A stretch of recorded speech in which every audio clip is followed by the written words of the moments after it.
Is it true first-time home buyers with higher credit scores and larger down payments are going to pay higher interest rates than riskier borrowers? For the answer to this question and more, stay tuned and watch the rest of this video.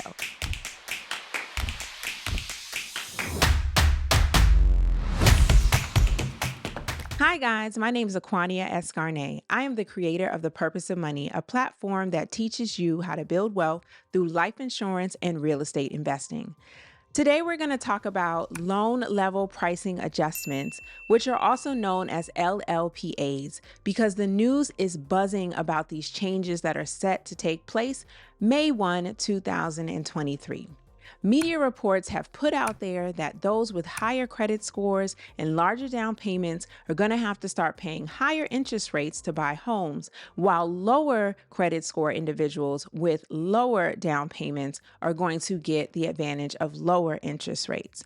I'm here to tell you that is not true, and that is not how this system works. So let me explain so you'll know the facts about LLPAs. We need to step back a sec and figure out what the heck is an LLPA? It's been a buzzword over the last couple of days, but most people don't really understand what it is. The first thing I want you to know is loan level pricing adjustments, aka LLPAs, are risk-based pricing, okay? It's pricing determined based on the applicant's risk, allegedly, right? How difficult is it going to be to get this money back if we let this person borrow money to buy a home?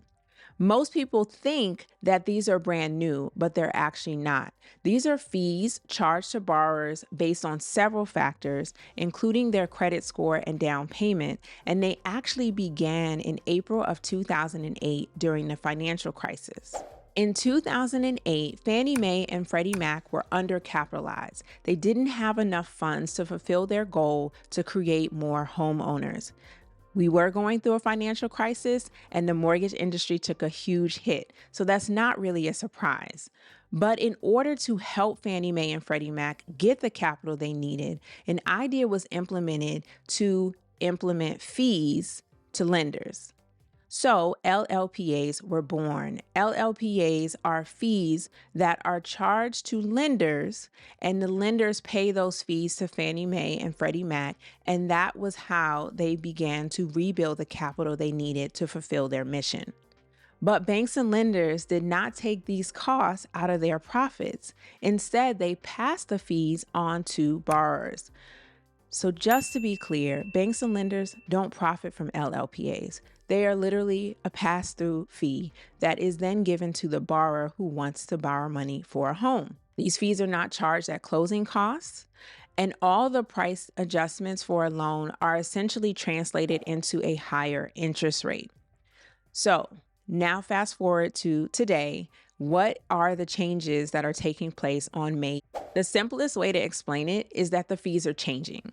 I want to just keep it simple. The fees are changing.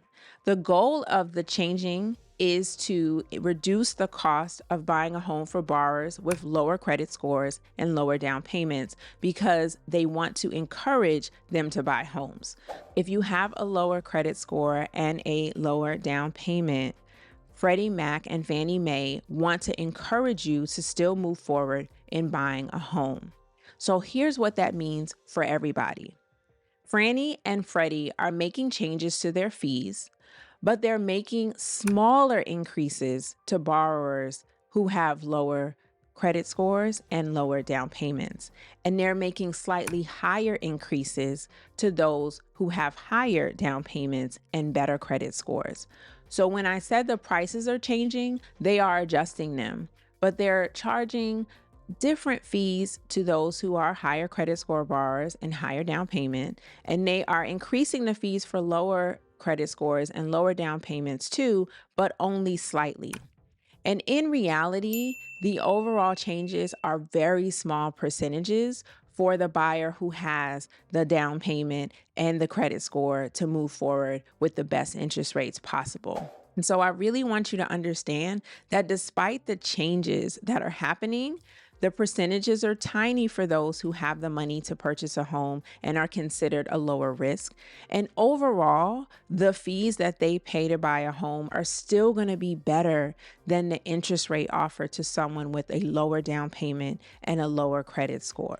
So here's a few important things to keep in mind.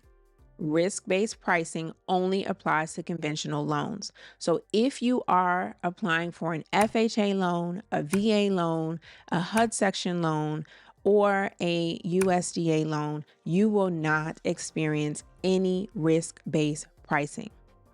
Also, there are no risk-based pricing adjustments on Fannie Mae and Freddie Mac's Home Ready and Home Possible programs, which currently allow you to get a home and put down 3%. So if you qualify for the Home Ready and the Home Possible program, you're actually going to be in the best position possible because you won't have LLPAs and you'll also be able to put down 3%. So that is what you really should aspire to do. Qualify for those programs, save as much as you can for your down payment, or increase your credit score as much as possible so that you qualify for the best programs out there.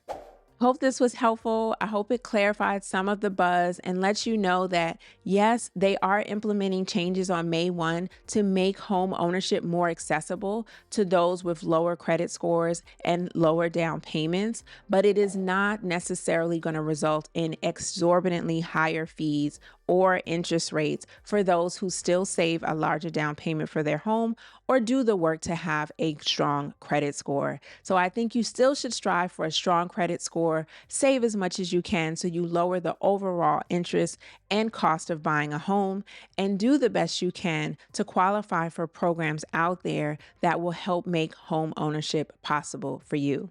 If this was helpful, please like, share, and subscribe. I'd love for you to share this video with anyone you know who's on the home ownership journey or is interested in home ownership and not quite sure if they're ready to move forward this year. Don't forget to follow The Purpose of Money so you can continue to get the latest information that will help you build wealth through life insurance and real estate investing. Until next time, keep building generational wealth. I am your host, Aquania Escarnay.